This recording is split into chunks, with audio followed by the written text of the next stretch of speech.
आप बोलेंगे अगर अंग्रेजों ने हाथ उठा दिए और ये कह दिया कि हम तो नंगे हैं, भूखे हैं, हम तो दिवालिया हो गए हैं, हम तो 300 लाख करोड़ रुपए दे नहीं सकते, तो अपने पास दूसरे तरीके हैं। आप बोलेंगे क्या तरीके हैं? अंग्रेजों की जितनी कंपनियां भारत में व्यापार कर रही हैं, इन सब की संपत्ति को एक झटके में हम जब्त करेंगे और उसमें से अपने पैसे निकाल लेंगे। मुश्किल क्या है? आपको मालूम है बहुत सारी कंपनियां अंग्रेजों की हैं।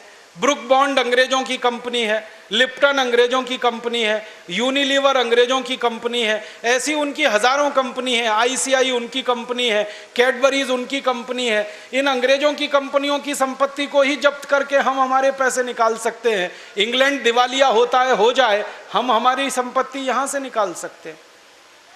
इसके लिए हिम्मत चाहिए, पराक्रम चाहिए, स्वाभिमान चाहिए, देशाभिमान चाहिए। ऐसे नेताओं की इस देश को अभी ज़रूरत है और भारत स्वाभिमान अभियान हमने ऐसे ही नेताओं को जन्म देने के लिए पैदा किया है, ऐसे ही नेताओं को प्लेटफॉर्म देने के लिए पैदा किया। ये हम करेंगे, इस धन को हम वापस लाएंगे। और दूसरा, आज़ादी के 62 साल में जो काले अंग्रेजों ने इस देश से लूटकर धन स्विस बैंकों में जमा किया है, इसको भी वापस लाएंगे। आपको मालूम है हमारे नेताओं का और अधिकारियों का स्विस बैंकों में इस समय 1500 अरब डॉलर जमा है। इसका अर्थ है 75 लाख करोड़ रुपए जमा है। और स्विस बैंकों के अलावा दूसरे बैंकों में 35 लाख करोड़ जमा है। 110 लाख करोड़ रुपए ये जमा कर रखा है। इसको भी हम वापस लाना चाहते हैं। आप बोलेंगे कैसे आएगा? इसको वापस लाने के 4 रास्ते हैं। पहला रास्ता है कि हम संसद की मदद से एक कानून बनाना चाहते हैं इस देश में। वो कानून क्या कहेगा? 15 अगस्त 1947 के बाद जितना भी धन इस देश से लूटा है और विदेशी बैंकों में जमा हुआ है, वो धन भारत की राष्ट्रीय संपत्ति है। ये कानून हम संसद में बनवाना चाहते हैं और इसके लिए एक प्रस्ताव संसद में लाना चाहते हैं। जिस दिन ये प्रस्ताव संसद में आएगा उस पर बहस होगी। बहस के दिन आप भी देखना, मैं भी देखूंगा कि कौन कौन हरामी इनका विरोध कर रहा है। जो विरोध करेगा, पक्की बात है, वही भ्रष्टाचारी है, लूटखोर है, उसी का पैसा स्विस बैंक में। सारे देश के सामने खुल जाएगा कि कौन बेईमान और हरामी है, कौन ईमानदार है। और हमने एक दूसरा संकल्प लिया है कि जो जो एमपीज इसका विरोध करेंगे उनको हम छोड़ेंगे नहीं, उनके घर तक। हम क्या करने वाले हैं?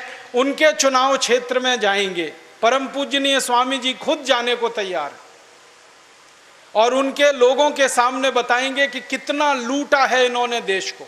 20 साल पहले इनके पास क्या था, आज इनके पास कितनी संपत्ति है, उसका पूरा हिसाब लोगों के सामने रखेंगे और लोगों को कहेंगे कि आप जो सजा तय करो वो सजा इनको मिले। हमने एक सजा उनके लिए सोची है भारत स्वाभिमान की तरफ से। बिजली के तारों से उनको उल्टा लटकाएंगे, नीचे आग जलाएंगे और उसमें मिर्ची का पाउडर झोंकेंगे। तब ये नेता सच कबूलेंगे और सच बोलेंगे। छोड़ेंगे नहीं हम इनको। भारत माता को लूटा है, इनको कैसे छोड़ दें? हमने माधो सिंह, मोहर सिंह को नहीं छोड़ा, जिन्होंने थोड़े से लोगों को लूटा था। जिन्होंने भारत माता को लूट लिया है उनको कैसे छोड़ देंगे? तो वो हमें हिसाब करना है, न्याय करना। ये धन आएगा, संसद के प्रस्ताव से आएगा। आप पूछेंगे संसद ने अगर ये प्रस्ताव पारित करने से मना कर दिया तो हमारी तैयारी है कि इस पूरी संसद को बदलेंगे हम और नई संसद बनाएंगे इस देश। वर्तमान में हमारी संसद में जितने एमपीज हैं, इनके स्थान पर दूसरे एमपीज को चुनवा कर लाएंगे। कम से कम 350 से 400 एमपीज भारत स्वाभिमान के आशीर्वाद से चुनकर आएंगे और वो इस देश की संसद में नया कानून बनाएंगे और स्विस बैंक से पैसा वापस लाएंगे। हमारी तैयारी उतनी। एक और रास्ता है, वो रास्ता ये है, सुप्रीम कोर्ट की मदद से हम ये पैसा ला सकते हैं। आपको मालूम है एक बार इस देश में घोटाला हुआ था, यूरिया घोटाला। नरसिम्हा राव उस समय प्रधानमंत्री थे। 133 करोड़ रुपए दिए गए, यूरिया का एक दाना इस देश में नहीं आया।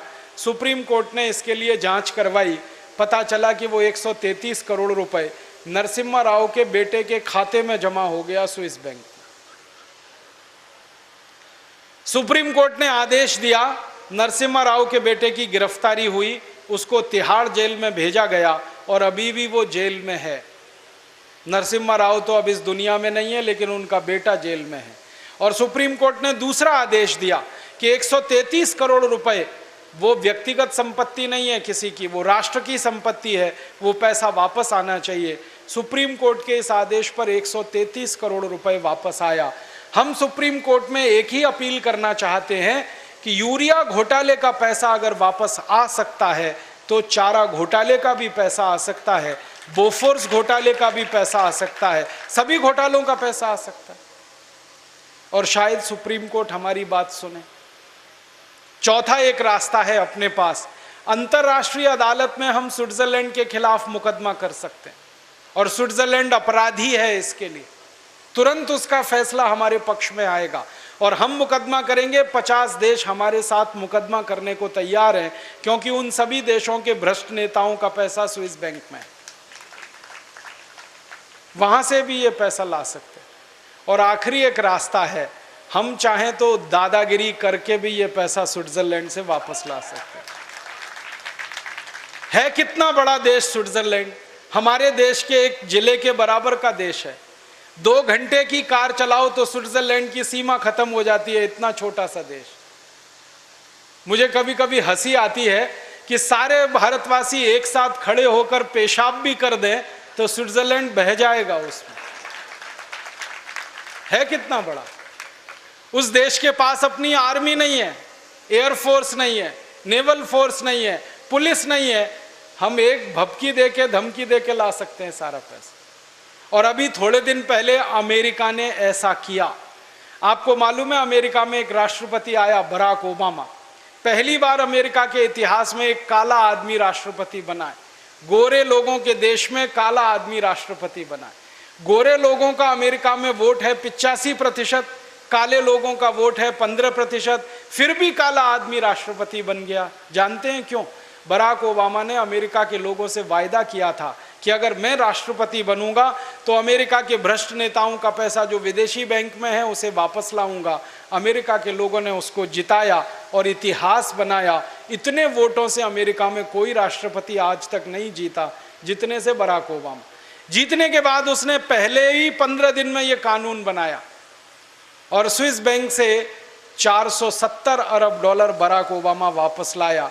4490 अमेरिका के नेताओं का पैसा, 470 अरब डॉलर अमेरिका वापस गया और उसने उस पैसे का इस्तेमाल देश की अर्थव्यवस्था में कर दिया। अब ये काम अगर बराक ओबामा कर सकता है तो भारत क्यों नहीं कर सकता? बराक ओबामा 30 करोड़ अमरीकियों के देश का राष्ट्रपति है। हमारे यहाँ तो 115 करोड़ लोग हैं। बस हमको तलाश है एक दूसरे बराक ओबामा की, जो बहुत जल्दी इस देश को मिल जाएगा, इसका पूरा विश्वास है। क्योंकि भारत माता ऐसी माता है जो जरूरत पड़ने पर सपूतों को जन्म देती है। समय समय पर ऐसे सपूत आते रहे हैं और इस देश के लिए अपना काम करके चुपचाप जाते रहे हैं। अब ऐसा फिर कोई सपूत इस देश में आएगा और जरूर ये काम करके दिखाएगा, इसका पूरा विश्वास है। हम लाएंगे इस 110 लाख करोड़ रुपए को। लाके क्या करने वाले हैं इस पैसे से? हम गांव का विकास करना चाहते हैं। सबसे पहले गांव में रोजगार और उद्योगों की स्थिति सुधारना चाहते हैं। भारत के 6,35,365 गांवों में एक एक गांव में 100-100 उद्योग लगाना चाहते हैं हम।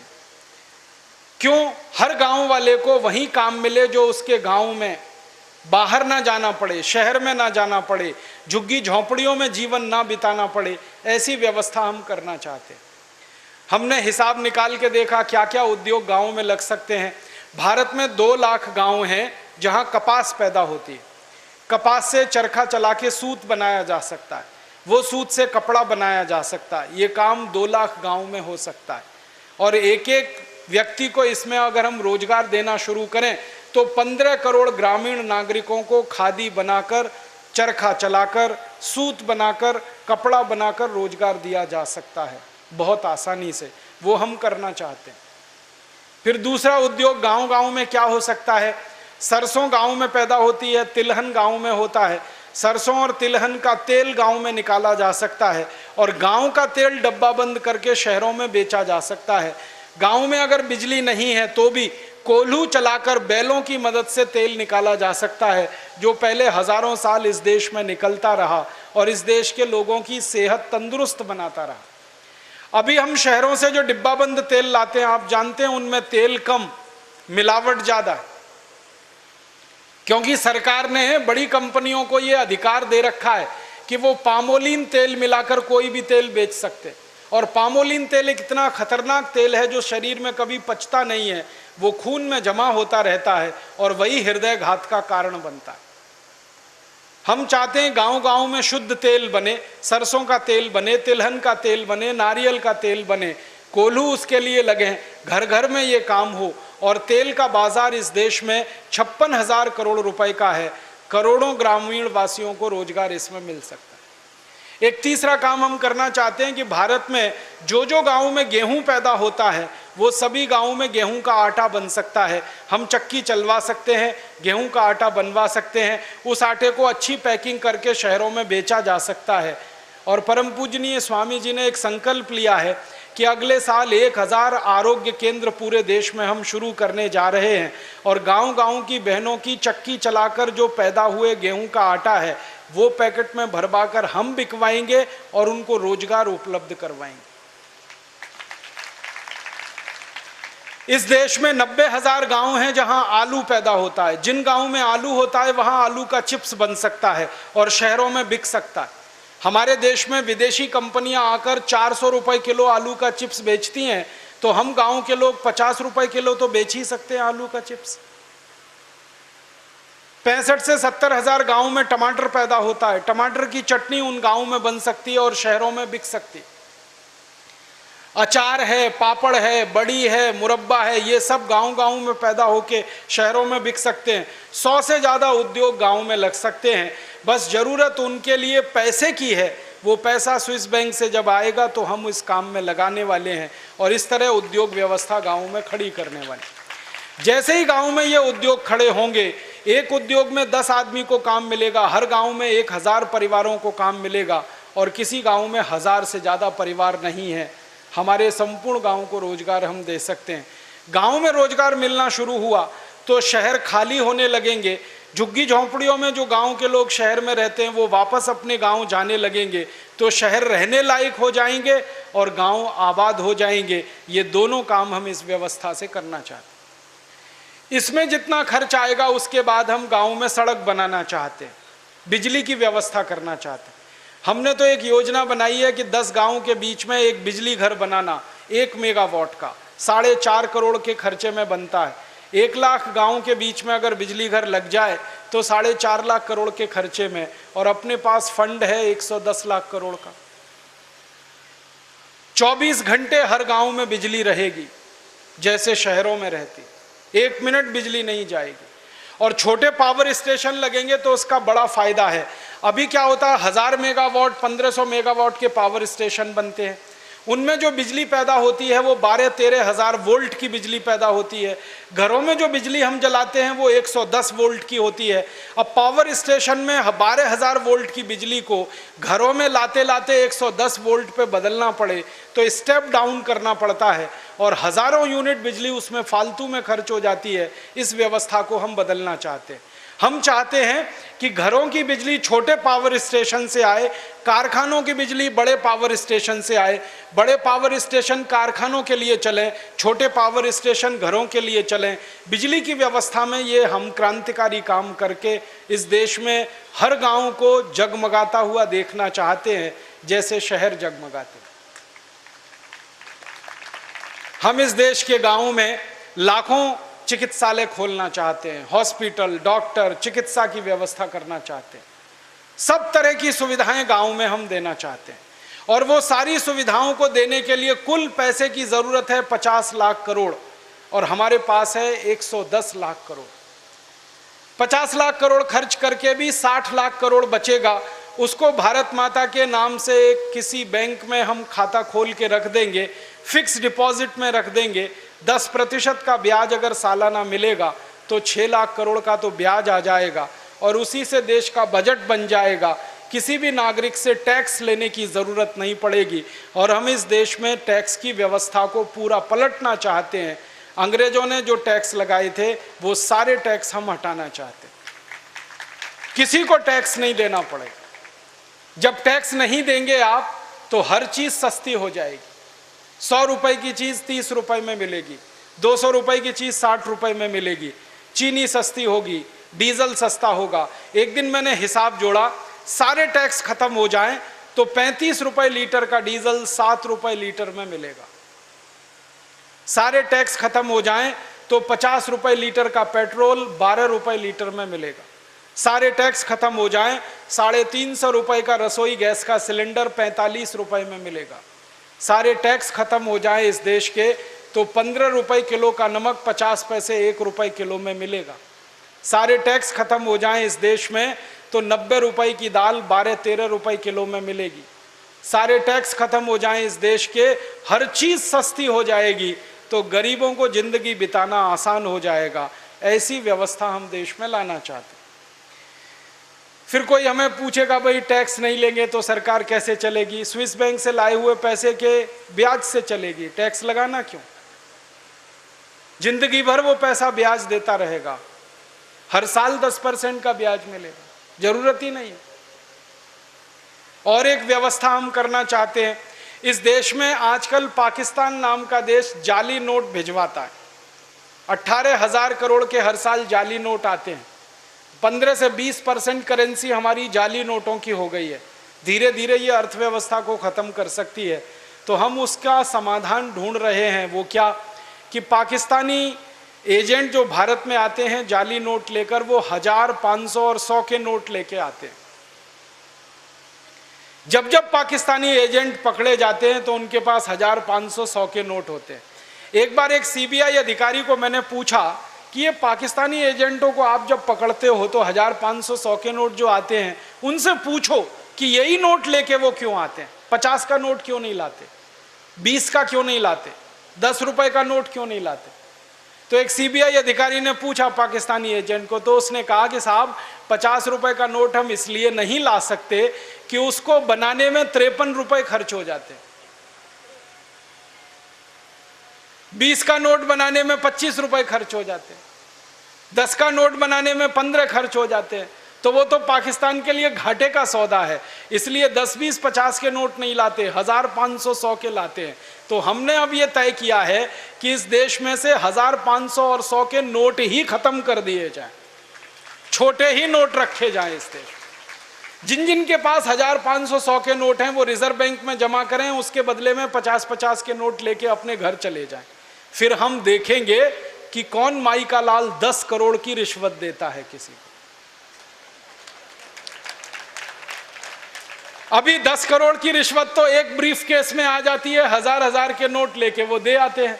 फिर जब 50 का ही नोट रहेगा सबसे बड़ा, तो 10 करोड़ की रिश्वत ले जाने के लिए ट्रक भरना पड़ेगा और ट्रक भर के नोट ले जाके किसी को देना पड़ेगा। लेने वाले को हम देखेंगे और देने वाले को देखेंगे, कैसे संभव होता है? माने भारत के भ्रष्टाचार की पूरी व्यवस्था को खत्म करने के लिए छोटे नोट चलाने हैं, पाकिस्तान की जाली करेंसी के रैकेट को खत्म करने के लिए छोटे नोट चलाने हैं। और इससे भी ज्यादा जो गंभीर बात मैं कहना चाहता हूं वो ये कि 84 करोड़ भारतवासी एक दिन में सिर्फ 20 रुपए खर्च करते हैं, तो उनको तो 20 के नोट की ही सबसे ज्यादा जरूरत है। अब 84 करोड़ तो हमारी आबादी का 70% है। 70% आबादी जिस नोट को खर्च करती है वही नोट ज़्यादा चलना चाहिए। बड़े नोट सब खत्म होने चाहिए इस देश में। Procedure code, Indian education act, ये सब कानून हम खत्म करना चाहते हैं और उनके स्थान पर जरूरत पड़ने पर नए कानून बनाना चाहते हैं। न्याय की व्यवस्था को वास्तव में न्याय आधारित हम बनाना चाहते हैं, कानून आधारित नहीं बनाना चाहते। कैसी व्यवस्था हम बनाना चाहते हैं, एक ही उदाहरण से मेरी बात आपको समझ में आएगी। एक राजा था इस देश में, उसका नाम था चंद्रगुप्त विक्रमादित्य। बड़ा न्यायप्रिय राजा था। उसके दरबार में एक मुकदमा आया। 2 माताएं थीं और एक बेटा था। एक माँ कहती थी मेरा बेटा है, दूसरी माँ कहती थी मेरा बेटा है। दोनों झगड़ रही थी। राजा ने कहा तलवार ले आओ, इस बच्चे को आधा आधा काट दो। तो तलवार आई, बच्चे को काटने के लिए राजा ने तलवार उठाई तो असली माँ चिल्लाने लगी कि नहीं नहीं, बच्चे को काटो मत, पूरा का पूरा दूसरी माँ को दे दो, कम से कम जिंदा तो रहेगा। राजा समझ गया असली माँ यही है जो बच्चे को कटता हुआ नहीं देख सकती अपनी आंखों से। राजा ने क्या किया, नकली माँ से बच्चा छीना और असली माँ को दे दिया। पूरे मुकदमे का फैसला 2 मिनट में हो गया। ऐसी न्याय व्यवस्था हम इस देश में लाना चाहते हैं। अगर यही मुकदमा आईपीसी, सीआरपीसी, सीपीसी में आप लेके आ जाइए, मैं चैलेंज देता हूं 50 साल इसका फैसला नहीं होगा। दोनों माताएं बूढ़ी होकर मर जाएंगी, बच्चा भी जवान होकर बूढ़ा हो जाएगा, मुकदमा चलता ही जाएगा, चलता ही जाएगा, चलता ही जाएगा, फैसला कभी नहीं आएगा। क्योंकि अंग्रेजी न्याय में न्याय होता नहीं। हम न्याय की व्यवस्था चाहते हैं, ऐसे कानून बनाना चाहते हैं। न्याय व्यवस्था को हम स्वदेशी करना चाहते हैं। इसी तरह से शिक्षा व्यवस्था को स्वदेशी बनाना चाहते हैं। अभी जो शिक्षा हम लेते हैं वो मैकॉले की है। मैकॉले ने जो पाठ्यक्रम तय किया वही हम पढ़ते हैं, और दुर्भाग्य से मैकॉले जो पाठ्यक्रम हमको दे गया वो इतना रद्दी और बेकार का है जो जिंदगी में कभी काम नहीं आता। हम पढ़ते हैं, रटते हैं, कक्षा में जाकर उल्टी करते हैं। कॉपी पे लिखना माने उल्टी करना। 100 में से 96 नंबर ले आते हैं। अब उसका शहद लगा के चाटें तो क्या निकलता है उसमें से? 96 नंबर। जिंदगी में काम नहीं आती वो शिक्षा। मैं मेरा उदाहरण देता हूं, सालों साल मैंने पढ़ाई की, मेरा जीवन खराब किया। मैं नहीं पढ़ता तो बहुत अच्छा होता। जितने साल मैंने पढ़ाई की, जितना पैसा मेरे माता पिता ने मेरी पढ़ाई पे खर्च किया, जितना पैसा मेरे ट्यूशन पे मेरे माता पिता ने खर्च किया, अगर मैं पढ़ने नहीं जाता वो सब पैसा बचता और मैं उससे कोई धंधा और व्यापार करता तो करोड़पति होता। क्या पढ़ाई हुई है मेरी? मैंने बचपन में पढ़ा x + y whole square is equal to x square plus 2xy plus y square, x minus y whole square is equal to x square minus 2xy plus y square. अब मेरे समझ में नहीं आता कि करूं क्या इसका मैं मेरी जिंदगी में।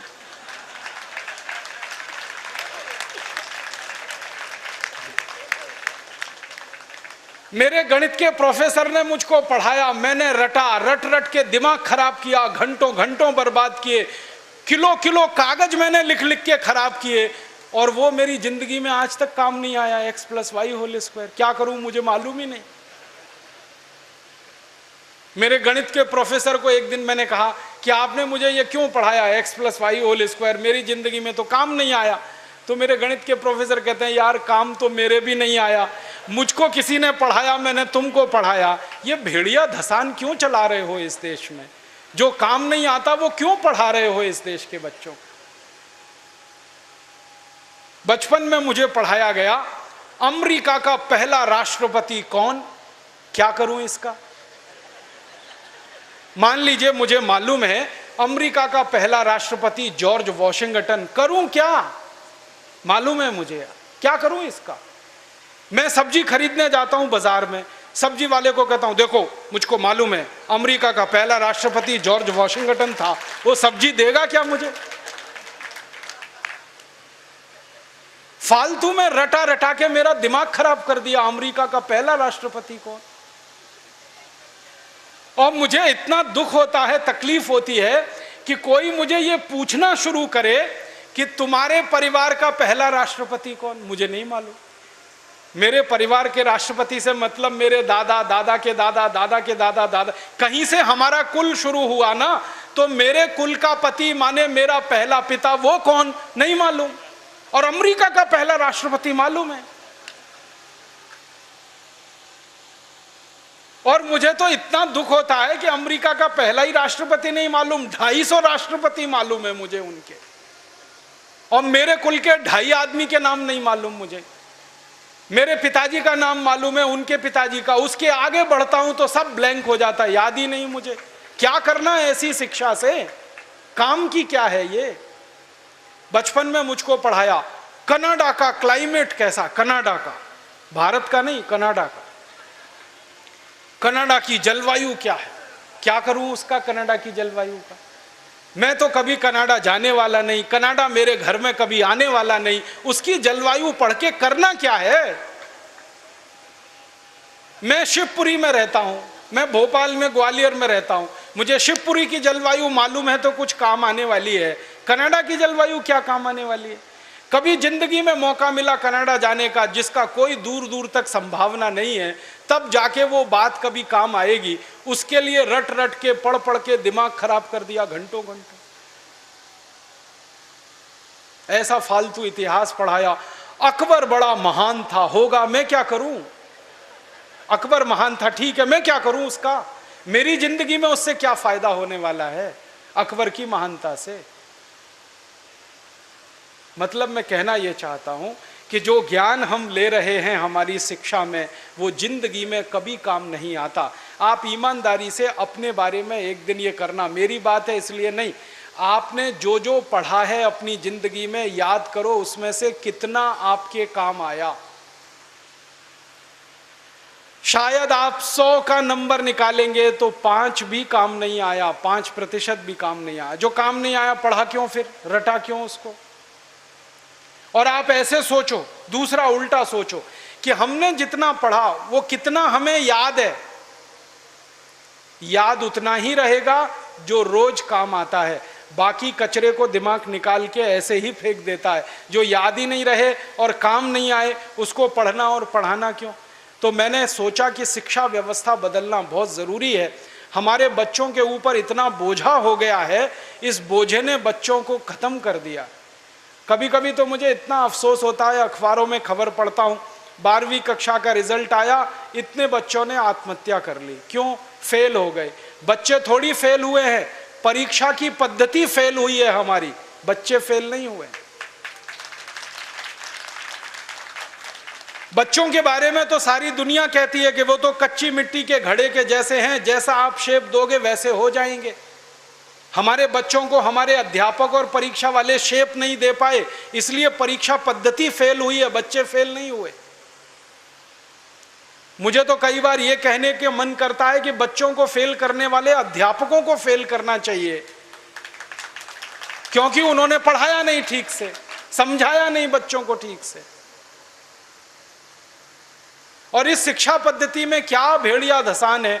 100 में से 90 नंबर लाओ, 99 नंबर लाओ, 98 नंबर लाओ तो आप बहुत होशियार हैं, 33 नंबर लाओ, 30 नंबर लाओ तो आप बिल्कुल बेकार हैं। न्यूटन को तो जिंदगी में कभी भी 30 से ज्यादा नंबर आए नहीं, बेकार है न्यूटन, वो तो सारी दुनिया में पूजा जाता है। कभी फेल, हमेशा ही फेल हुआ, पास ही नहीं हुआ कभी न्यूटन। स्कूल वालों ने निकाल दिया उसको कि हर बार फेल हो जाता है, ये पढ़ने लायक नहीं है। जब स्कूल ने निकाल दिया उसको, तब उसका दिमाग खुल गया और उसने गिरते हुए सेब को देख लिया और उसने गुरुत्वाकर्षण का सिद्धांत दे दिया। जो आदमी स्कूल में फेल हो गया था, अब सारी दुनिया उस पर पीएचडी करती है और उसके गुणगान करती है। माने फेल और पास होने से किसी व्यक्ति के जीवन का कोई लेना देना नहीं। आप आइंस्टाइन की अगर कहानी पढ़ोगे तो आइंस्टाइन तो 9 कक्षा के आगे पढ़ नहीं पाया कभी, निकाल दिया स्कूल ने उसको, क्योंकि वो कुछ और सोचता रहता था। स्कूल ने निकाल दिया और निकालने के बाद सारी दुनिया में E=mc² का जो सिद्धांत दे दिया, सारी दुनिया उसका गुणगान करती है और एक ऐसे आदमी को पूछती है जो स्कूल में 9 क्लास के आगे बढ़ा ही नहीं। मतलब मैं कहना चाहता हूं, 9 पढ़ जाए, 10 पढ़ जाए, 12 पढ़ जाए, 16 पढ़ जाए, इससे कुछ लेना देना नहीं। ज्ञान जो है ना, डिग्रियों से नहीं तौला जाता। ज्ञान अलग चीज है, डिग्रियां बिल्कुल अलग चीज। मैं तो इसी देश की कहानी देखता हूं। धीरूभाई अंबानी 9 क्लास फेल हो गया, पेट्रोल पंप पे नौकरी करना शुरू किया और रिलायंस नाम का एक एम्पायर खड़ा कर दिया जो सारी दुनिया में 4.5 लाख करोड़ का है।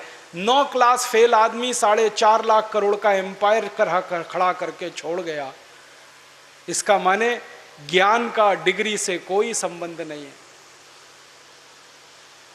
घनश्याम दास बिरला 4 क्लास पढ़े, स्कूल और गांव छोड़कर निकल गए, लोटा लेकर कलकत्ता पहुंच गए और इतना बड़ा खानदान बना दिया बिरला एम्पायर, जो आज लाखों करोड़ का है। 4 क्लास पास आदमी ने किया। बिरला जी कहा करते थे कि क्लास पास करना कोई महत्व की बात नहीं है जीवन की तुलना में। तो हम जीवन को जीने वाली शिक्षा हमारे विद्यार्थियों को दें, ऐसी शिक्षा व्यवस्था हम बनाएं जिसमें डिग्री का महत्व ना हो, ज्ञान का महत्व हो, परीक्षा का महत्व ना हो, सीखने का महत्व हो, पढ़ाने का महत्व नहीं हो, सिखाने का महत्व हो। अध्यापक भी सीखें, विद्यार्थी भी सीखें, दोनों सीखने की प्रक्रिया में आगे बढ़ें। ऐसी एक शिक्षा व्यवस्था हम बनाना चाहते हैं। और ये पूरी शिक्षा व्यवस्था मातृभाषा पर आधारित होगी, ये अंग्रेजी पर आधारित नहीं होगी। अंग्रेज आए तो अंग्रेजी आई, अंग्रेज गए तो अंग्रेजी चली जानी चाहिए थी। क्यों हमने रख लिया इस अंग्रेजी को? अंग्रेजी में पढ़ाते हैं अपने बच्चों को, मार मार के सिखाते हैं, बच्चे बेचारे अक्सर उसमें फेल हो जाते हैं। हिंदुस्तान के बच्चे गणित में पास होते हैं, भौतिकी में पास होते हैं, रसायन में पास होते हैं, अंग्रेजी में फेल हो जाते हैं। होना ही चाहिए उनको अंग्रेजी में फेल, क्योंकि अंग्रेजी विदेशी भाषा है। मुझे आप एक अंग्रेज बताइए और दिखाइए जो हिंदी में पास हो जाए, तो मैं अंग्रेजी में पास होकर दिखा सकता हूं। जब कोई अंग्रेज हिंदी में पास नहीं हो सकता, तो हम भारत के विद्यार्थियों से क्यों अपेक्षा कर रहे हैं कि वो अंग्रेजी में पास हो? और अंग्रेजी भाषा नहीं है पास होने लायक, ये तो भाषा ही रद्दी है। इस भाषा का इतिहास जब मैंने पढ़ा, 5वीं शताब्दी में तो ये भाषा आई, माने मुश्किल से 1500 साल पुरानी है। हमारी भाषा तो करोड़ों साल पुरानी है। संस्कृत, हिंदी, मराठी, तमिल, तेलुगु, कन्नड़, मलयालम, ये तो 1500 साल पुरानी है। और दुनिया की सबसे रद्दी भाषा है अंग्रेजी, जिसकी कोई अपनी व्याकरण नहीं है जो शुद्ध हो और ठीक हो। आपको एक उदाहरण देता हूं। अंग्रेजी में एक शब्द है PUT, पुट, BUT, तो PUT पट होना चाहिए। CUT कट, BUT बट, तो PUT पट। अगर PUT पुट तो CUT कुट, BUT बुट, यही होना चाहिए ना। क्या मूर्ख लोगों की भाषा है, ग्रामर ही नहीं है। और परम मूर्खता की भाषा ये अंग्रेजी। एक शब्द है अंग्रेजी में, उसमें कहते हैं केमिस्ट्री, CHEMISTRY, केमिस्ट्री। तो यहां पे CH जो है ना का हो गया, ठीक है। तो केमिस्ट्री में CH का हो गया, तो चोपड़ा में कोपड़ा होना चाहिए। CHOPARA है ना, उसको चोपड़ा क्यों कहते हैं? कोपड़ा कहो। और CHOPARA को चोपड़ा कह रहे हो तो CHEMISTRY को केमिस्ट्री कहो। फिर एक जगह CH का है, एक जगह CH चा है, कुछ समझ में नहीं आता क्या इनका हिसाब किताब है। मूर्खों की भाषा है ये अंग्रेजी। और इस भाषा की कितनी बड़ी कमजोरी है। अंग्रेजी में एक शब्द है SUN, माने सन, माने सूरज। अब किसी भी अंग्रेज माई के लाल को मेरी चुनौती है कि इसका दूसरा शब्द अंग्रेजी में से निकाल के लाए। SUN का पर्यायवाची है ही नहीं, लाएंगे कहां से? पूरी अंग्रेजी में सन का पर्यायवाची नहीं है, माने दूसरा शब्द नहीं है जो सूर्य को बता सके। अब हम संस्कृत की बात करें, सूर्य एक शब्द है, दिनकर, दिवाकर, रवि, भास्कर, मार्तंड, 84 शब्द हैं हमारे पास संस्कृत में। अंग्रेजी में एक ही है। एक शब्द है अंग्रेजी में मून, एक ही है, चंद्रमा। और हम संस्कृत में 56 शब्द हैं चंद्रमा के लिए। अंग्रेजी का एक शब्द है वाटर, माने पानी, वो अकेला एक ही है। वो नदी का पानी हो या नाले का, कुएं का हो या तालाब का, सब पानी वाटर है। और यहां भारत में हर पानी के लिए अलग शब्द है। बारिश का पानी अलग, समुद्र का पानी अलग, नदी का पानी अलग, तालाब का अलग, सरोवर का अलग, नाले का पानी अलग, कीचड़ का पानी अलग, सब पानी के लिए अलग अलग शब्द है। अंग्रेजी में एक ही है, वाटर। बहुत गरीब भाषा है अंग्रेजी, शब्द ही नहीं है उनके पास। कितने गरीब हैं चाचा भी अंकल, मामा भी अंकल, मौसा भी अंकल, फूफा भी अंकल, फूफा का फूफा भी अंकल, मौसा का मौसा भी अंकल, कोई शब्द ही नहीं है अंकल के अलावा।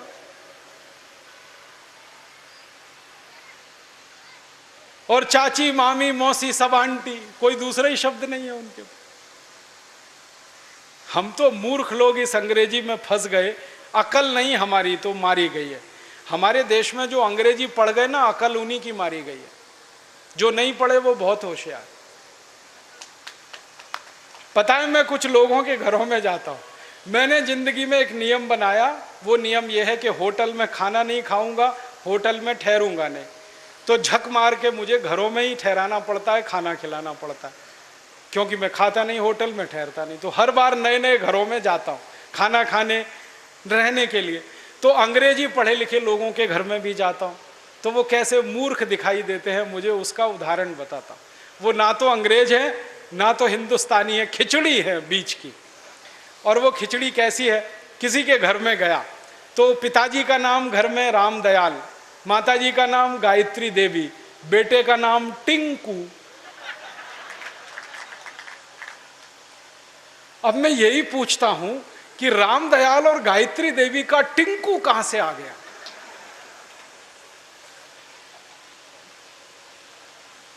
फिर मैं उनको पूछता हूं, आपको मालूम है टिंकू का अर्थ क्या है? उनको नहीं मालूम। नाम रख लिया बच्चे का टिंकू, अर्थ नहीं मालूम। ऐसे मूर्ख लोग, अर्थ मालूम नहीं, नाम रख लिया टिंकू टिंकू टिंकू। फिर डिक्शनरी खोल के दिखाता हूं उनको। अंग्रेजों की सबसे पुरानी डिक्शनरी है वेबस्टर डिक्शनरी। उसमें टिंकू का अर्थ है आवारा लड़का।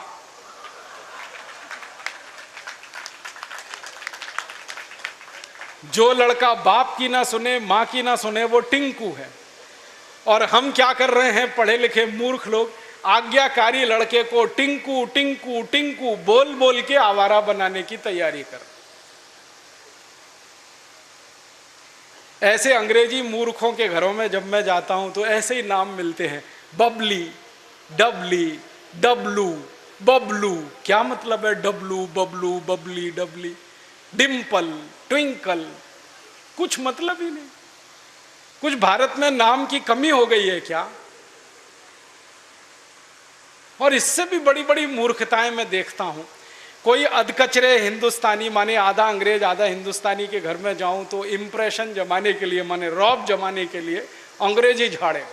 हाँ, भले गलत सलत, लेकिन झाड़ेगा जरूर, रौब पड़े उसके ऊपर। वो क्या कहेगा, हिंदी में भी बोल सकता है, वो बात नहीं बोलेगा। वो कहेगा, oh Rajiv Dixit, she is my Mrs. तो मैं पूछता हूं, really she is your Mrs? क्योंकि उसको मिसेस का अर्थ नहीं मालूम। मिसेस का अर्थ जानते हैं क्या है? हर देश की अपनी सभ्यता, अपनी संस्कृति होती है, तो उसमें से निकले हुए शब्द की भी अपने इतिहास और संस्कृति की व्यवस्था होती है। इंग्लैंड की सभ्यता कैसी है मालूम है?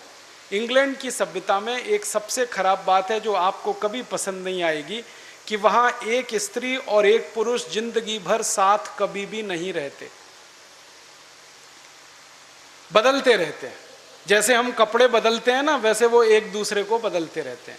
एक पुरुष की 20 स्त्रियां हो सकती हैं, एक स्त्री के 20 पुरुष हो सकते हैं। मेरे कई दोस्त हैं इंग्लैंड और यूरोप में जिनकी 40-40 शादियां हुई हैं, 41वीं करने को तैयार है। ये उनके यहाँ चलता रहता। इसको उनकी भाषा में कहते हैं एक्स्ट्रा मैरिटल अफेयर्स, पर स्त्री गमन पर पुरुष गमन। तो एक पुरुष कई स्त्रियों से संबंध रखता है, एक स्त्री कई पुरुषों से संबंध रखती है। तो पत्नी को छोड़कर जितनी स्त्रियों से संबंध रखने वाले होते हैं वो सब मिसेज में जाते हैं। माने मिसेज का अर्थ है धर्म पत्नी को छोड़कर कोई भी महिला जिसके साथ आप बिस्तर में रात को सोएं वो मिसेज होती है, पत्नी को छोड़कर। अब यहां धर्म पत्नी को मिसेज बनाने में लगे हुए हैं। मूर्खों के मूर्ख पता नहीं कहां से पैदा हो। मिस्टर का मतलब उल्टा है, पति को छोड़कर कोई भी पुरुष जिसके साथ आप रात बिताएं वो मिस्टर होता है। यहां पति को मिस्टर बनाने में लगे हो। छोड़िए इन अंग्रेजी शब्दों को, इनमें कुछ दम नहीं। और एक तो सबसे खराब अंग्रेजी शब्द है, पता नहीं लोग बोलते कैसे हैं उसको, मैडम। आप जानते हैं मैडम कौन होता है? यूरोप में अंग्रेजों की संस्कृति में जहां पर परस्त्री गमन होगा वहां वैश्यावृत्ति होने वाली है कि नहीं? परस्त्री गमन, परपुरुष गमन, वैश्यावृत्ति चरम पर होगी।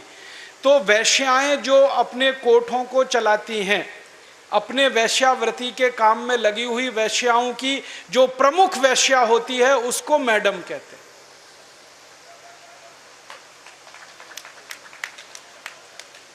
और यहां हिंदुस्तान में अपनी बहनों को मैडम कह देते हैं। ऐसे मूर्ख लोग मैंने इस देश में देखे हैं। अपनी धर्मपत्नी को मैडम कहने में शर्म नहीं आती, ओ मैडम इधर आओ। और वो धर्मपत्नी को भी शर्म नहीं आती मैडम कहलवाने में, वो भी कहती है मैडम कहो मुझको। जान तो लो कि मैडम होती कौन है, फिर कहलवाओ। अपने भारत में कितने सुंदर सुंदर शब्द हैं।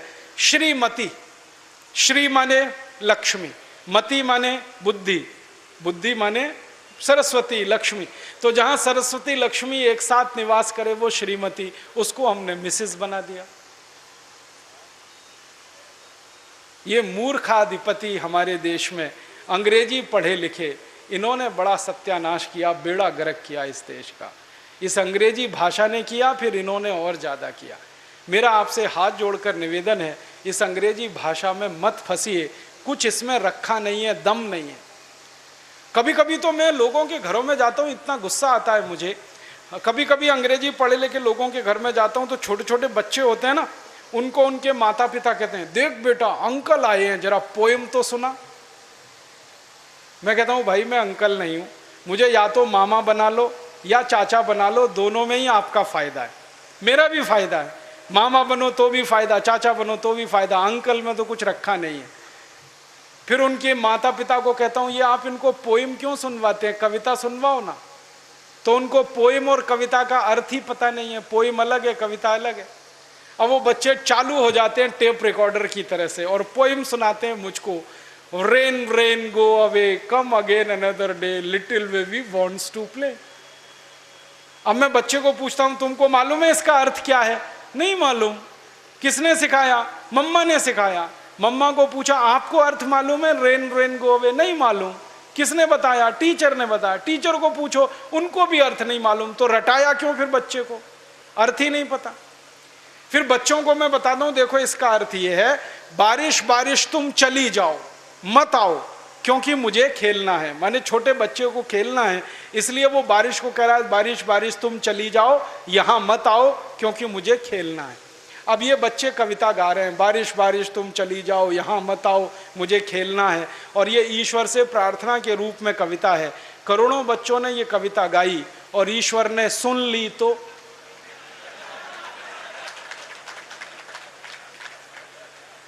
बारिश को वापस बुला लिया। तो क्या होने वाला है? बारिश नहीं होगी। बारिश नहीं होगी तो सूखा पड़ेगा। सूखा पड़ेगा तो आप भी भूखे मरेंगे, मैं भी मरूंगा, किसान भी मरेंगे। इतनी अकल नहीं है हमको, ये रेन रेन गो अवे कितनी खतरनाक चीज है। हमारे भारत में 60% खेती बारिश पर होती है, 40% खेत में ही सिंचाई की व्यवस्था है। जब 60% खेती बारिश पर हो तो बारिश ज्यादा होनी चाहिए इस देश में। ऐसी कविताएं हम बच्चों को क्यों नहीं सिखाते? लेकिन वो कविताएं मातृभाषा में हो सकती हैं, अंग्रेजी में नहीं हो सकते। मैं एक मराठी मातृभाषा की कविता सुनाता हूं आपको, अर्थ बहुत सीधा है उसका। वो कविता है, ये रे पाऊसा तुला देतो पैसा, पैसा झाला खोटा पाऊस आला मोठा। ये रे माने आओ आओ, जल्दी जल्दी बारिश तुम आओ। पाऊसा माने बारिश। मराठी में कह रहे हैं बारिश बारिश तुम जल्दी जल्दी आओ, नहीं आओ तो मैं पैसा देने को तैयार हूं, तुम आ जाओ क्योंकि मुझे बारिश की जरूरत है, क्योंकि खेत को पानी की जरूरत है, क्योंकि 60% खेती बारिश पर आधारित है। तो भारतीय कविता बारिश को बुलाने वाली होती है और अंग्रेजी कविता बारिश को भगाने वाली होती है। क्योंकि इंग्लैंड में मौसम खराब रहता है, कभी भी बारिश आती है, इसलिए वहाँ के बच्चे कहते हैं रेन रेन गो अवे, क्योंकि बारिश का कोई भरोसा नहीं। इंग्लैंड में 3 W होते हैं जिनका भरोसा नहीं होता। वेदर माने मौसम, कभी भी बदल जाएगा। दूसरा W वाइफ, उसका बिल्कुल भरोसा नहीं, सवेरे आपकी है, शाम को किसी और की है, कल किसी और की है, परसों किसी और की है। और तीसरा W होता है वर्क, जिसका कोई भरोसा नहीं। 20 साल आप किसी के यहाँ नौकरी कर रहे हैं, एक दिन में पिंक स्लिप देगा, भगा देगा। तो वाइफ, वेदर, वर्क का भरोसा नहीं। भारत में ये तीनों ही पक्के। वेदर तो एकदम पक्का है इस देश। बारिश में बारिश होगी, सर्दी में सर्दी होगी, जाड़ों में जाड़ा पड़ेगा, शरद में शरद होगा, बसंत में बसंत आएगा। वेदर एकदम पक्का है। और वाइफ तो सबसे ज्यादा पक्की है, 7-7 जन्म तक साथ नहीं छोड़ती। इतनी पक्की वाइफ तो दुनिया में कहीं नहीं। और वर्क भी पक्का है इस देश।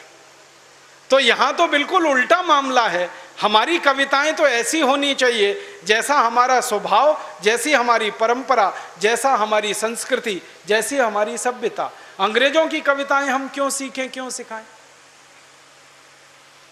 तो ये मूर्खता बंद करिए अपने जीवन से। ये अंग्रेजियत का भूत उतार दीजिए अपने जीवन। व्यक्तिगत बातचीत में अंग्रेजी के शब्दों का प्रयोग कम से कम करिए, कम से कम करिए। रौब मत झाड़िए दूसरों पर अंग्रेजी बोलकर। गलत सलत तो बिल्कुल मत बोलिए, टांग मत तोड़िए अंग्रेजी की। उनकी भाषा है, उनको मुबारक हो। और इस भाषा के बारे में 2-3 गलतफहमियां दिमाग से निकाल दीजिए। अंग्रेजी अंतर्राष्ट्रीय भाषा नहीं है। 200 देश हैं, उनमें से सिर्फ 14 देशों में अंग्रेजी चलती है, बाकी कहीं अंग्रेजी नहीं है।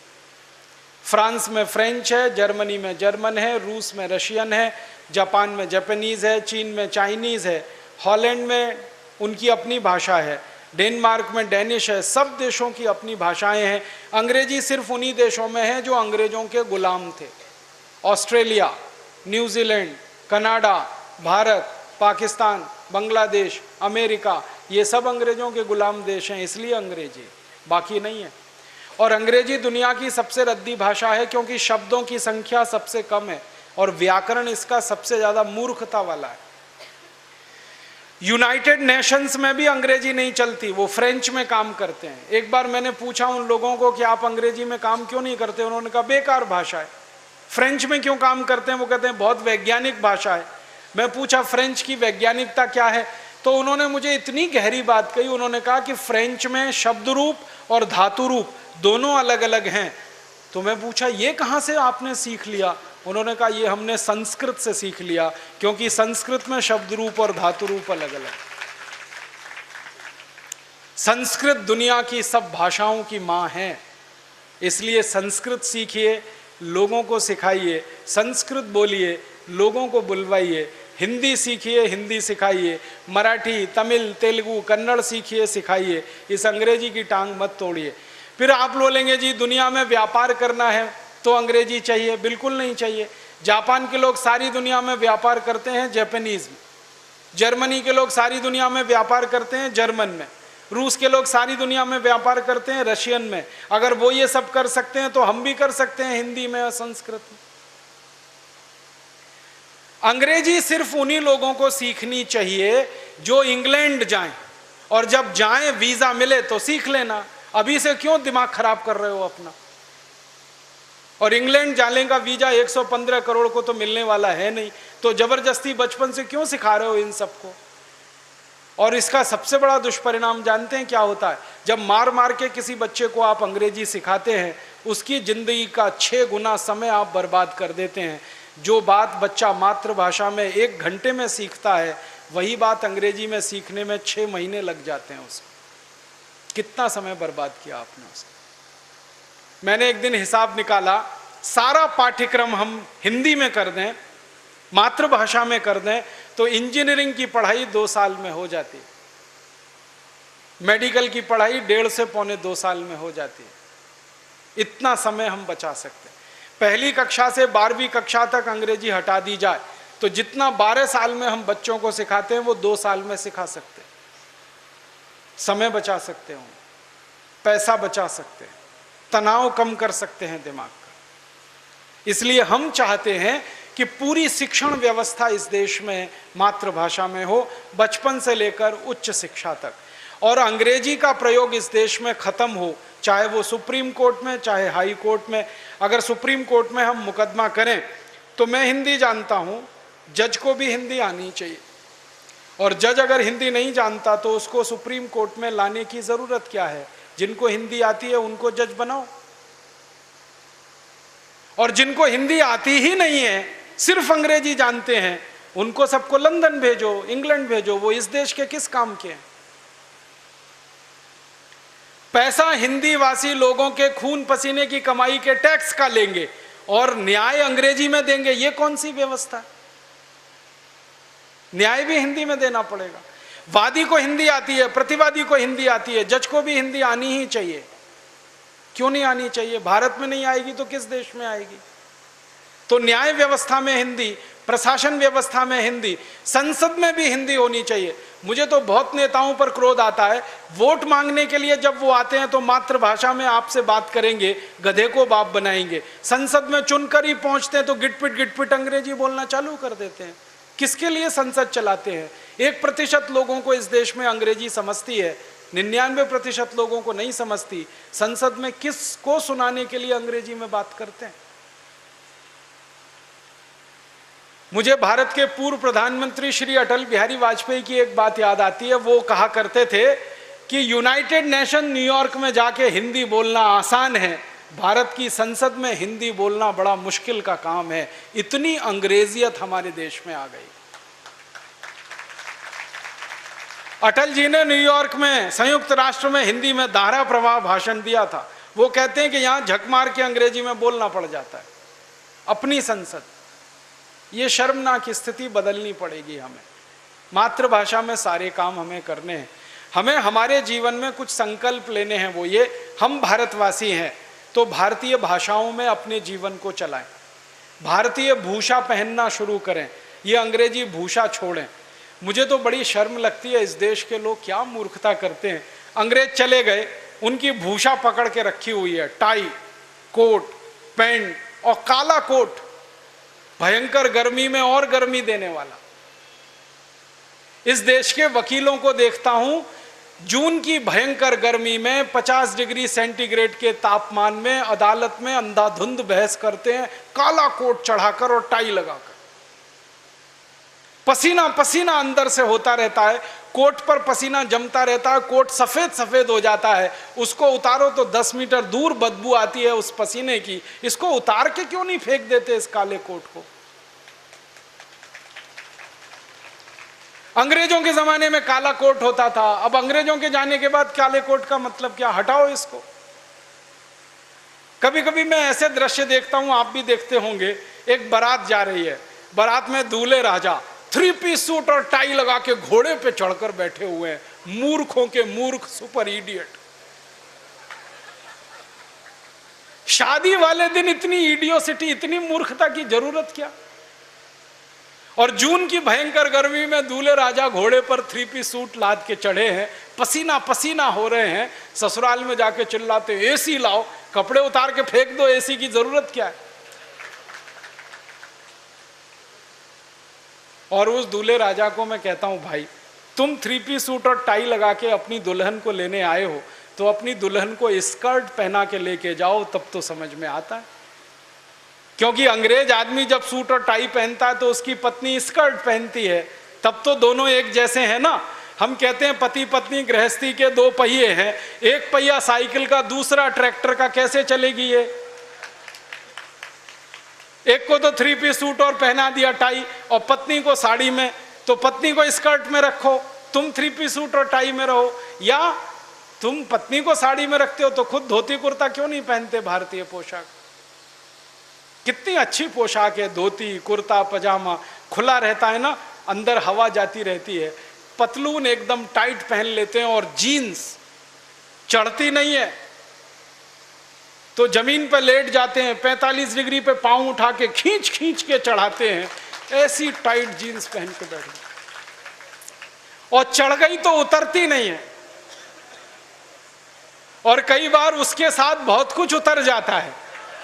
ऐसे मूर्ख लोग इस देश में कहां से आ गए?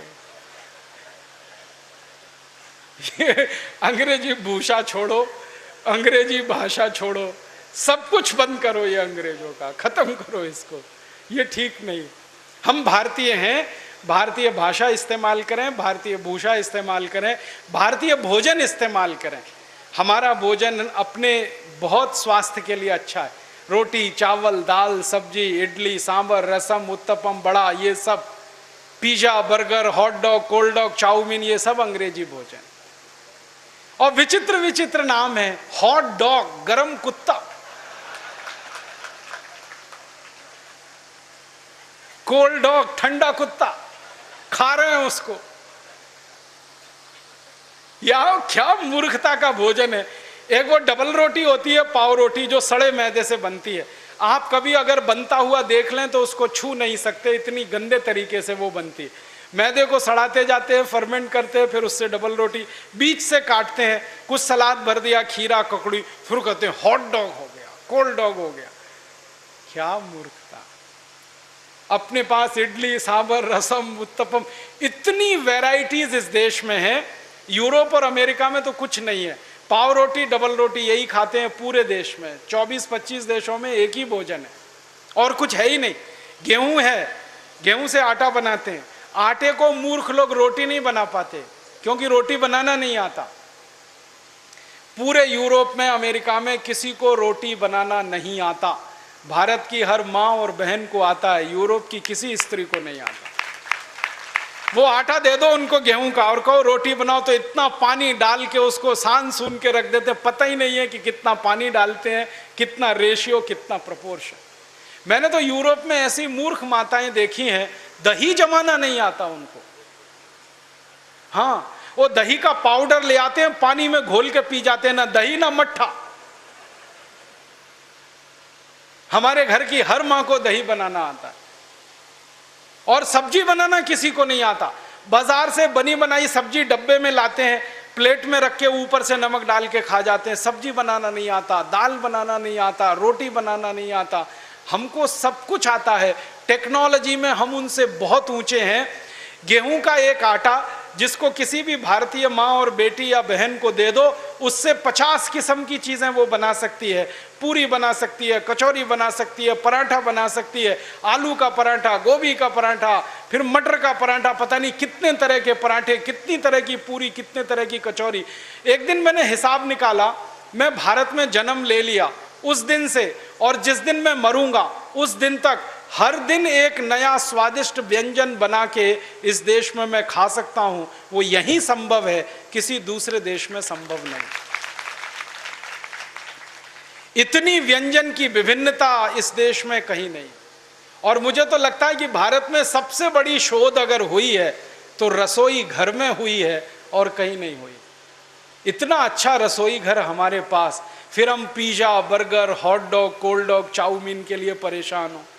वो चाउमीन तो पता नहीं कैसे लोग खा जाते हैं, एकदम सड़े हुए मैदे की चीज। खानी है तो सिवई बना के खा लो अपने घर में, चाउमीन से अच्छी है। तो भोजन भारत का करो, भाषा भारत की बोलो, भूषा भारत की रखो, भजन भी भारत का करो, संगीत भी भारत का सुनो। ये विदेशी संगीत में कुछ रखा नहीं। वो माइकल जैक्सन मर गया, भला हो भगवान ने उसको बुला लिया। वो एक डांस करता था। मुझे आज तक समझ में नहीं आया कि वो एक्सरसाइज है कि डांस है। विचित्र विचित्र तरीके से टांग को फेंकना, हाथ को इधर उधर फेंकना, उससे अच्छी तो हमारे यहाँ कसरत होती है, वो डांस है। और कुछ समझ में नहीं आता, लोग देखते हैं। और गाता था तो बिल्कुल नहीं समझ में आता कि गा क्या रहा है, ना शब्द समझते हैं ना अर्थ समझता है। कुछ मूर्ख लोगों को उसी में डूबने में मजा आता है। रैप म्यूजिक, पॉप म्यूजिक, पता नहीं कहाँ का सिर कहाँ का पैर। अपना संगीत कोई कमजोर नहीं है दुनिया में, बेहतरीन संगीत है इस देश में। हमारे संगीत की गहराई देखो कि एक एक समय के लिए एक एक राग की व्यवस्था है। गर्मी में अलग, सर्दी में अलग, जाड़े में अलग, बसंत में अलग, शिशिर में अलग, हर ऋतु में अलग राग। और ऋतु में ही नहीं, समय के हिसाब से सुबह का राग अलग, दोपहर का राग अलग, शाम का अलग, रात का अलग। भैरवी सुबह ही गाया जा सकता है, भैरव शाम को ही गाया जा सकता है। इतनी बारीकी से जिस देश में संगीत बना हो उस देश के लोग विदेशी संगीत के पीछे क्यों फंस रहे हैं? छोड़ो ये विदेशी संगीत, विदेशी भाषा,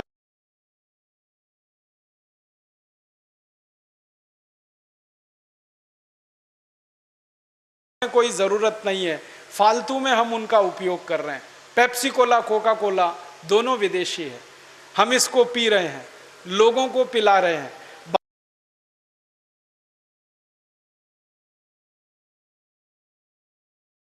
होता है टैक्स देकर वो 10 रुपए यहां से लूट ले जाते हैं। एक बोतल पेप्सी कोका कोला पिए 10 रुपए अमेरिका चला जाता है।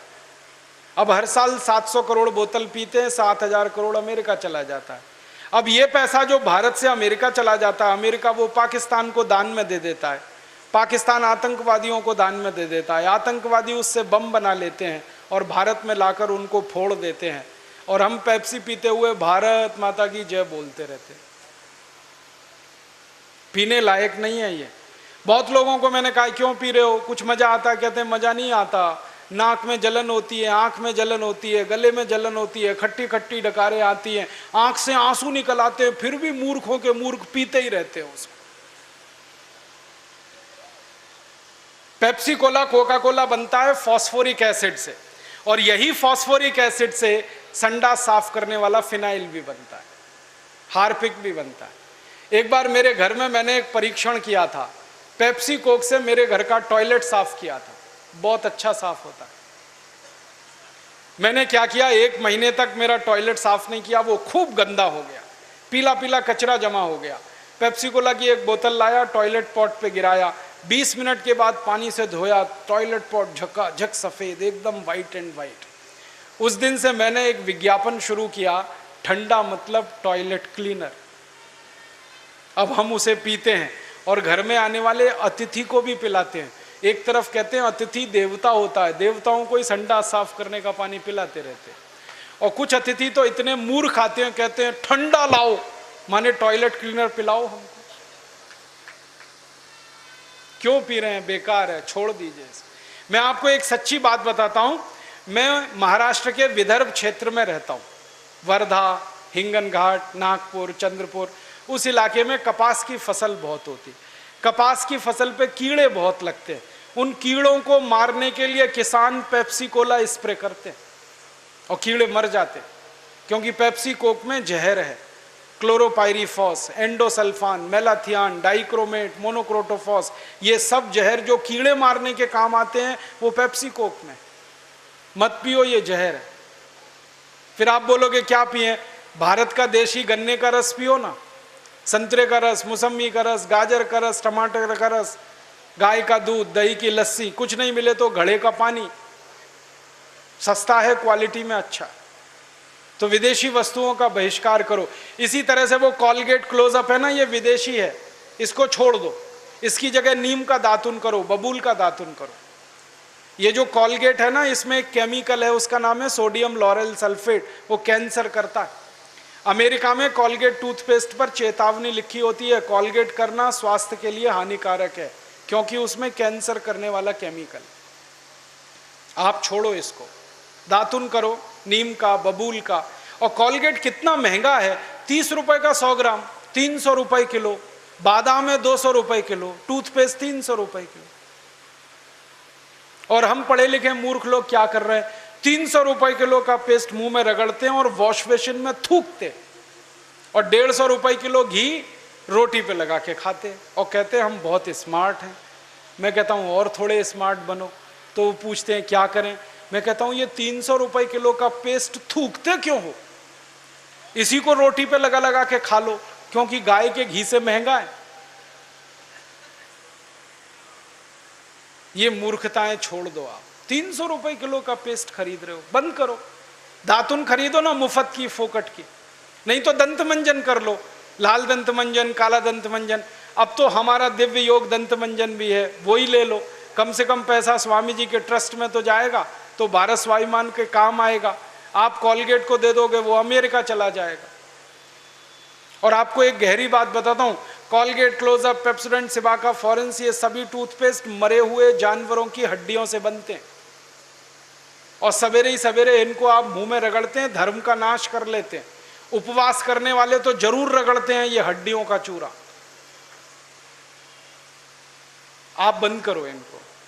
फिर दाढ़ी लगाने के लिए विदेशी क्रीम मत खरीदो, पामोलिव, ओल्ड स्पाइस, रेसमेक, शेल्टन, डिटॉल। फिर आप कहोगे दाढ़ी कैसे बनाएं? थोड़ा दूध ले लो, चेहरे पे मालिश करो, रेजर चलाओ, बहुत चिकनी दाढ़ी बनती है। मैं 15 साल से बनाता हूं। 4 फायदे हैं। पहला, दूध लगाओ तो चेहरा चिकना होता है, रेजर आसानी से चलता है तो ब्लेड ज्यादा दिन काम करता है। दूसरा फायदा, दूध लगाओ तो गंदगी निकाल देता है, चेहरे से गंदगी निकलेगी, कील मुहासे नहीं होते। तीसरा है, चेहरे पे दूध लगाओ, चेहरा चमकता है, मुफ्त में स्मार्ट हो जाओगे आप सब। और चौथा फायदा कि दूध से दाढ़ी बनाओ तो दूध की बिक्री बढ़ेगी, मुनाफा किसानों को मिलेगा, पैसा इस देश में रहेगा। पामोलिव की बिक्री बढ़ेगी तो पैसा विदेश जाएगा। मेरा एक और निवेदन है कि आपको नहाना है तो साबुन विदेशी मत लाओ, लक्स, लाइफ बॉय, लिलिल, रेक्सोना। एक साबुन है विदेशी डव, 40 रुपए का 100 ग्राम, 400 रुपए किलो। हम रगड़ते हैं और नाली में बहा देते हैं उसको, 400 रुपए किलो। अब मैं कई लोगों से कहता हूं डव से क्यों नहाते हो, तो लोग कहते हैं ये दूध का बनाया हुआ साबुन है। अरे मूर्ख लोगों, दूध से ही नहा लो, दूध के साबुन से क्यों नहा रहे हो? अपने देश में किसी भी बड़े बुजुर्ग के हम पांव छुए तो क्या कहते हैं? दूधो नहाओ, पूतो फलो। तो इतनी तो सुनो बुजुर्गों की, दूध से नहाओ। कभी किसी बुजुर्ग ने यह कहा लक्स लगाओ, पूतों फलो, लाइफ बॉय लगाओ, पुत्रियां फलो? सब कहते हैं दूधो नहाओ, पूतों फलो, तो दूध से नहाओ। आपको मालूम है महाशिवरात्रि में शंकर भगवान को किससे नहलाते हैं? दूध से कि लक्स से? अब शंकर जी दूध से नहाते हैं तो भक्त लोग क्यों नहीं नहा सकते? आप नहाओ दूध से। दूध से नहाने का फायदा बहुत है। पहला कि दूध की बिक्री बढ़ेगी, पैसा किसानों को मिलेगा। दूसरा फायदा, दूध से नहाओ तो गंदगी निकल जाती है सारी। दूध जो है ना, बेस्ट क्वालिटी क्लिनजिंग एजेंट है। जितने बड़े बड़े ब्यूटी पार्लर्स हैं ना, वहां सब जगह मिल्क क्लिनजिंग होता है और वो 500 रुपए में करते हैं। मैं फोकट में बता रहा हूं आप। और दूध से नहाने के लिए 2 चम्मच दूध ले लो, गर्म नहीं करना, कच्चा दूध, शरीर पे रगड़ लो, मालिश कर लो, पानी से नहा लो, सारा मैल और गंदगी निकल जाता है। चने के आटे से नहा लो, बेसन से, मुल्तानी मिट्टी से नहा लो, मुल्तानी मिट्टी से बाल भी धो लो। और जो साबुन ही खरीदना है तो हमारे पतंजलि योगपीठ का कुछ बुरा नहीं है, सौम्या साबुन आया है, बहुत अच्छा है, उसका पैसा ट्रस्ट में जाता है और डव का पैसा अमेरिका जाता है। आप तय कर लो कहां भेजना है। स्वदेशी वस्तुओं का उपयोग करो। जिंदगी में कभी भी बीमार पड़ो, अंग्रेजी दवा मत खाना कभी, आयुर्वेदिक दवाएं खाना, स्वदेशी दवाएं खाना। एलोपैथी की सारी दवाएं जहर हैं। एक दवा खाओगे दूसरी बीमारी, दूसरी खाओगे तीसरी बीमारी, तीसरी खाओगे चौथी बीमारी। इसलिए आयुर्वेदिक दवाएं खाओ। और हम तो ये कहते हैं बीमारी मत पड़ो, रोज सुबह योग करो, प्राणायाम करो। आधा घंटे अगर 40 मिनट भी आपने प्राणायाम कर लिया, भस्त्रिका, कपालभाति, अनुलोम विलोम, भ्रामरी, उद्गीत, तो जिंदगी में बीमारी आती नहीं है। करोड़ों लोगों के ऊपर ये सिद्ध हो चुका है। परम पूजनीय स्वामी रामदेव जी ने प्राणायाम करा करा के ही लोगों को ठीक कर दिया। इस देश गंभीर बीमारियों से ठीक कर दिया। हृदय की बीमारियां, वो ब्लड प्रेशर की हो, हाई और लो, हृदय घात की हो, डायबिटीज की हो, ऐसी सैकड़ों बीमारियां प्राणायाम से ठीक हो रही हैं। आप भी नियमित प्राणायाम करो। यहाँ तो योगपीठ के कार्यकर्ता हैं, ये आपको मुफ्त में सिखाते हैं, निःशुल्क में सिखाते हैं। इनकी कक्षाएं आप कहीं भी लगा सकते हो। बीमार पड़ने से आप बचो और थोड़ा खान पान का ध्यान रखो।